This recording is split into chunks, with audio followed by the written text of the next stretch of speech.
ግብሪ ሐዋርያት ምዕራፍ 7 እትሊቀ ካህናት ንእስጢፋኖስ እዚ ነገር ከምዚ ድዩ ኢሉ ጠይቆ ነሱ ድማ ከምዚ ኢሉ መለሰ አቱም ሕዋትና ነቦታትናን ስምዑ ነቦና አብርሃም ኣብ ካራን እንተይ ተቐመጠ ገና ኣብ መሶጶታምያ እንተሎ ናይ ክብሪ አምላኽ ተረአዮ እሞ ካብ ምድርኻን ካብ ኣዝማድካን ውፃእ ናብቲ ኣነ ዘርእየካ ምድሪ እውን ኪድ በሎ ሽዑ ካብ ምድሪ ከለዳውያን ወፂኡ ኣብ ካራን ተቐመጠ ኣቡኡ ምስ ሞተ ከዓ እግዚአብሔር ካብኡ ናብዛ ሕዚ እትነብሩላ ዘለኹም ምድሪ ኣጋዓዞ ኣብኣ ክንዲ መርገፅ እግሪ እትኣክል እኳ ርስቲ ኣይሃቦን እንተኾነ ውሉድ ዘይብሉ እንተሎ እታ ምድሪ ንኡን ብድሕሪኡ እውን ንዘርኡን ከም ዘውርሶ ተስፋ ሃቦ እግዚአብሔር ድማ ከምዚ ኢሉ ተዛረቦ ዘርእኻ ኣብ ካልእ ዓዲ ስደተኛታት ክኾኑ እዮም ን400 ዓመት ከዓ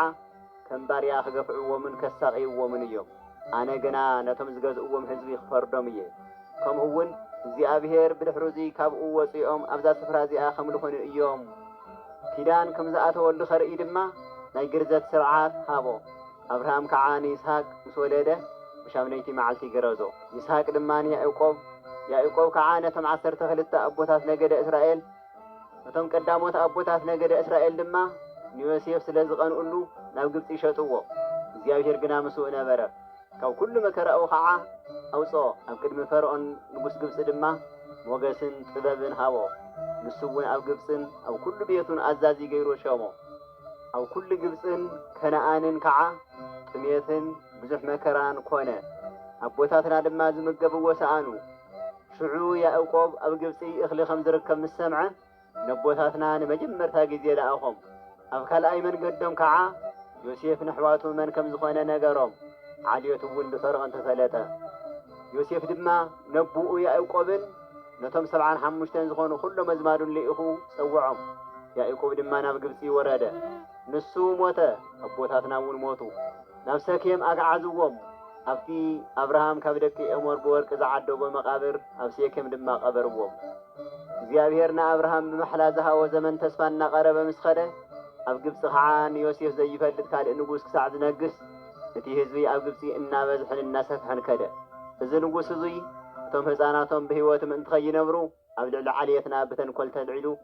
ንቦታትና ክሳዕ ናብ ምድር ባይደቆም ዝበፅሑ ገፍዖም ሙሴ ድማ በቲ ዘመኑ ተወልደ ኣብ ቅድሚ እግዚአብሔር እውን ምልኩዕ ነበረ 3 ወርሒ ድማ ኣብ እንዳቡኡ ጸንሐ ዝተደርበየ ጓል ፈርዖን ኣልዒላ ወዳ ክኸውን ኣዕበየቶ ሙሴ ድማ ኩሉ ጥበብ ግብፃውያን ተምሃረ ብቃሉን ብስሩሑን ከዓ ሓያል ነበረ ሙሴ ወዲ 40 ዓመት ምስ ኮነ ኣሕዋቱ ደቂ እስራኤል ክርእዮም ብልቡ ሓሰበ ሓደ ካብቶም ኣሕዋቱ እንትግፋዕ ምስ ረአየ ዘርዩ ነቲ ግብፃዊ ብምቕታል ሕነፈለየሉ እግዚአብሔር ብኢዱ ገይሩ ከድሕኖም ከም ዝደለየ ኣሕዋቱ ዝፈልጡ መሲልዎ ነበረ እንተኾነ ንሳቶም ኣይተረድኡን ንጽባሐይቱ ክልተ ካብቶም ኣሕዋቱ ክበኣሱ እንተለው ረኸቦም ከተዓርኾም ደልዩ ከዓ ኣቱም ሰባት ንስኻትኩም ኣሕዋት ኢኹም ስለምንታይ ከንስናትኩም ትበኣሱ በሎም እቲ ንምፃዊ ዝዕምፆ ዝነበረ ግና ከምዚ በሎ ንኣኻ ኣብ ልዕሌና ሓለቓን ፍራድን ገይሩ መን ሸመካ ከምቲ ትማሊ ነቲ ግብፃዊ ዝቐተልካዮ ንኣይ እውን ክትቀትለኒ ዶ ደሊኻ በሎ ሙሴ እዚ ዘረባ እዚ ምስ ሰምዐ ሃደመ ኣብ ምድሪ ምድያም ድማ ስደተኛ ኮይኑ ተቐመጠ ኣብኡ ከዓ 2 ቆልዑ ወለደ ኣብ ምድያም 40 ዓመት ምስ ተቐመጠ ድማ ኣብ ምድረ በዳ ደብረ ሲና መልአክ እግዚአብሔር ብዝነድድ ቆጥቋጥ ተርአዮ ሙሴ ነዚ ትርኢት እዙይ ምስ ረአየ ተገረመ ክጥምቶን ተቐረበ ድማ ኣነ ኣምላኽ ኣቦታትካ ኣምላኽ አብርሃምን ይስሐቅን ያዕቆብን እየ ዝብል ድምፂ እግዚአብሔር ሰምዐ ሽዑ ሙሴ አንቀጥቀጠ ክጥምት ከዓ ኣይደፈረን እግዚአብሔር ድማ እዛ ደው ኢልካላ ዘለኻ ቦታ ቅድስቲ ምድሪ እያ እሞ ኣስኣንካ ካብ እግርኻ ኣውፅእ ናይቶም ግብፂ ዘለው ህዝበይ ግፍዒ ብርግፅ ረአኹ ጋዕሮም እውን ሰማዕኹ ከድሕኖም ድማ ወረድኩ ሕዚ ከዓ ንዓ ናብ ግብፂ ክልእኸካ እየ በሎ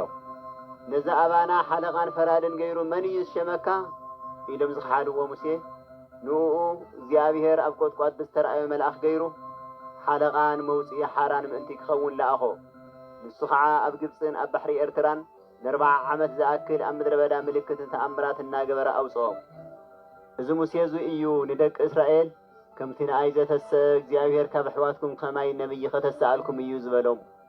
ኣብ ምድረ በዳ ምስቲ ማሕበርን مستيف دبر سينا استزاروا ملأخن مسبوتاتنا زنبرة نبانا نخم حلال فودما نهيوت قال استقبل نسو موسى እዩ نو አቦታትና አበይ ወእምበር ከእዘዝዋ አይደለዩ ልበሙ ወና ግብጽ ተመለሱ ናአሮን ድማ እቲ ካብ ምድር ግብጽ ዘውፃና ሙሴ እንታይ ከም ዝኾነ ስለዘይ ንፈልጥ ቀቅድሜና ዝመርሑና አማልኽ ትግበረልና በልዎ በቲ ቅነእቱይ ንምስሊ ምራኽ ጣዖት አቆሙ መስዋዕቲ ድማ ሰውኡሉ ስራሕ ዕደወሙውን ደስ በለው እግዚአብሔር ከዓ ካብኣቶም ረሓቐ ንኸዋኽብቲ ሰማይ ከምልኹ ከዓ ሓደጎም እዚ ድማ ከምቲ መጽሐፍ ነቢያት ተጻሐፈ እዩ ኦ ቤተ እስራኤል ኣብ ምድረ በዳ 40 ዓመት ዝኣክል ሕሩድ ኮነ መስዋዕትታት ዘቕረብኩም ለይዶ ነይሩኩም እዩ ንስኻትኩም ነቶም ከተምልኽዎም ኢልኩም ዝሰራሕኹምዎም ምስልታት ድንኳን መሎኽን ኮኸብ ሬፋን ኣምላኽኩምን ኢኹም ምሳኻትኩም ዝተማላእኹም ኣነ ከዓ ካብ ባቢሎን ንንየው ከም እትስደዱ ክገብረኩም እየ ኣቦታትና ኣብ ምድረ በዳ ናይ ምስክር ድንኳን ነበረቶም ንሳ ከዓ እታ እግዚአብሔር ንሙሴ ከምታ ዝረአያ ምስሊ ገይሩ ክሰርሓ ዝኣዘዞ እያ ኣቦታትና ምስተቐበልዋ ከዓ ብኢያሱ ተመሪሖም ናብታ እግዚአብሔር ንኣህዛብ ካብ ገጽ ኣቦታትና ኣሳዊጉ ዘውረሶም ሃገር ኣእተውዋ ክሳዕ ዘመን ዳዊት እውን ኣብኡ ጸንሐት ዳዊት ድማ ኣብ ቅድሚ እግዚአብሔር ሞገስ ረኸበ ንኣምላኽ ያዕቆብ ዝኸውን ምሕደሪ ክሰርሕ ከዓ ለመነ ቤት ዝሃነጸሉ ግና ሰሎሞን እዩ ከምቲ ነቢይ ሰማይ ዙፋነይ እዩ ምድሪ ከዓ መርገጽ እግረ እያ كما يزبل بيت دعايكم التهانسوا لي يبل እግዚአብሔር كما يزبل سفاها ايوتي انا زعرفلو نزو كل ነገራትስ ኢደይዶ አይኮነ ዝገበሮ ዝበሎ እቲ ልዑል እግዚአብሔር በኢድ ሰብ ኣብስተሃንጸ ቤት አይነብርን እዩ አትም ተረርተ خሳት ልብኹም ዝተደፍነ አዛንኩም ወን ዝጸመመ ንስኻትኩም ወን ከም አቦታትኩም መንፈስ ቅዱስ ኩሉ ጊዜ ተቃወምዎ ኣለኹም ካብ ነቢያት አቦታትኩም ዘየሳጎጉዎ መን ኣሎ ንሳቶም ነቶም ብዛዕባ ምጻእቲ ጻድቕ ኣቐዲሞም ዝነገሩ ቀተልዎም ሕዝውን ንስኻትኩም ነቲ ጻድቕ ኣሕሊፍኩም ብምሃብ ቀተልኩምዎ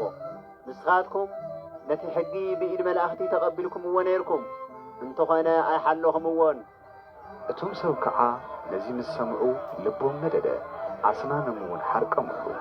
ንእስጢፋኖስ ግና መንፈስ ቅዱስ መልኦ